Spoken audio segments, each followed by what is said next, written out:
Hello friends, જય માતાજી, જય શ્રી કૃષ્ણ. આજે જરા એકદમ ફ્રી હતી હું, તો મને એમ થયું કે ચા, અને એમાંય આપણા ગુજરાતીઓને તો ખૂબ જ પસંદ હોય, તો મને એમ થયું કે એક સરસ મજાનો વિડીયો બનાવી લઉં. અને હું ડેલી આવી જ ચા પીતી હોઉં છું જનરલી.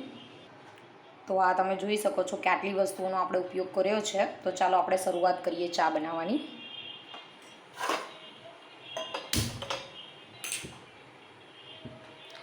જનરલી ચામાં મોટાભાગના લોકોને એવું હોય કે પાણી ઓછું નાખે અને દૂધ વધારે, પણ મારું કંઈક અલગ છે.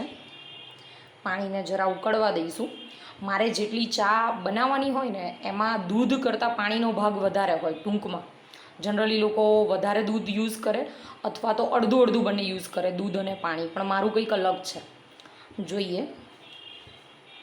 અને આ રીતની ચા પીવાનો સૌથી વધારે અગત્યનો ફાયદો એ છે કે શરદી, ઉધરસ આવું પણ કંઈ હોય ને, તો હું જે પ્રમાણમાં ખાંડ લઈ રહી છું એનાથી પણ અડધી લઈ અને જો આ રીતે ચા બનાવો તો મજા આવી જાય અને ખૂબ બેનિફિટ થાય એમ હેલ્થમાં પણ. પાણી ઉકળી ગયું છે. આપણે એમાં ચા, અમે લોકો વાઘ બકરીની ભૂકી ચા લાવીએ છીએ. મારે એક આટલો મોટો મગ ભરીને ચા બનાવી છે, એટલે મેં પાણી અને દૂધ આ પ્રમાણે લઈ લીધું છે. ચાય પત્તી પછી આપણે આદું છીણીને રાખ્યું છે. પછી આ જે મસાલો તમે લોકો જોઈ રહ્યા છો ને, તો આ મસાલાની અંદર બધા જ સ્પાઇસીસ આવી ગયા. લાઈક હું તમને કહું કે લવિંગ, તજ, મરી, પછી તમાલપત્ર, એના સિવાય આપણે સુકાયેલું આદું અને એને પીસીને અમે લોકો આમાં એડ કર્યું છે. અને મરી પાવડર પણ આવી ગયો છે. ઘરે જ બનાવીએ છીએ. આ બધું મિક્સ કરી લઈએ અમે લોકો મસાલા બધા, અને પછી એને થોડું શેકી લઈએ અને ઠંડુ પડે ને એટલે મિક્સરમાં ગ્રાઇન્ડ કરી લઈએ.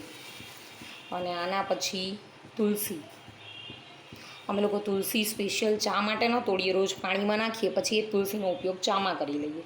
એવું જ ફુદીનામાં પણ. ફુદીનાવાળી ચા મને ખૂબ પસંદ છે.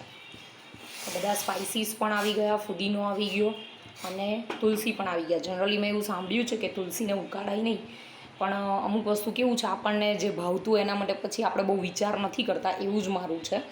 તો મને ફુદીનો અને તુલસી ખૂબ પસંદ છે. અને છેલ્લે આપણે ખાંડ એડ કરી દઈશું. હું ખૂબ જ ઓછી ખાંડ નાખું છું.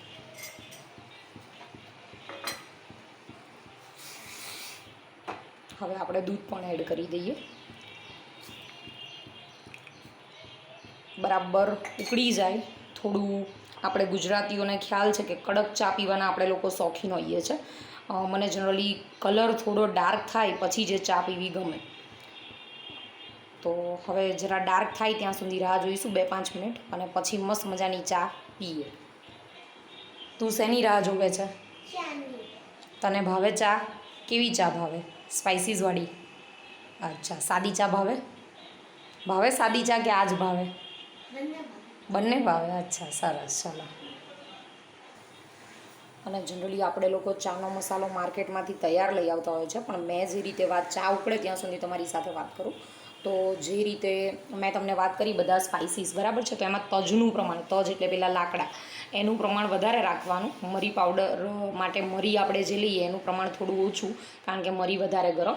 તમાલપત્ર પણ ખૂબ સારા લાગશે. અને સુકાયેલું આદું એટલે સૂંઠનો પાવડર, એ તમે ઘરે બનાવો તો સૌથી બેસ્ટ. પછી જો ન પોસિબલ હોય તો એ તમે જરા તૈયાર લાવીને એડ કરી શકો છો. પણ બધું ગરમ થઈ જાય અને પીસી લો એટલે તરત જ એડ કરીને પછી ઠંડુ પડે આખું મિક્સર, પછી એને તમારે એરટાઇટ કન્ટેનરમાં ભરી લેવાનું. અને બને તો કાચની બોટલની અંદર ભરવાનું.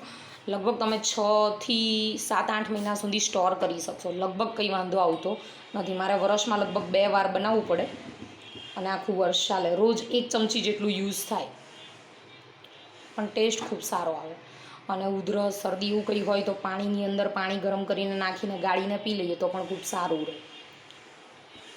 અને ઘણા બાળકોને ઉકાળેલું પાણી આપતા હોય છે, તો એમાં 1 ચપટી પાવડર નાખી દઈએ અને પછી શું છે, પાણી આખો દિવસ આપીએ એમાંથી થોડું થોડું, તો એ પણ સારું રહે છે. જોઈ શકો છો ધીમે ધીમે કલર પકડાઈ રહ્યો છે. બસ હવે 1-8 મિનિટ રાખીને પછી લઈ લઈશું. જોઈ શકો છો બરાબર ઉકળી ગઈ છે. હવે ચાને આપણે લઈ લઈએ અને જરા ઠંડી પડવા દઈએ નોર્મલ, પછી પીએ.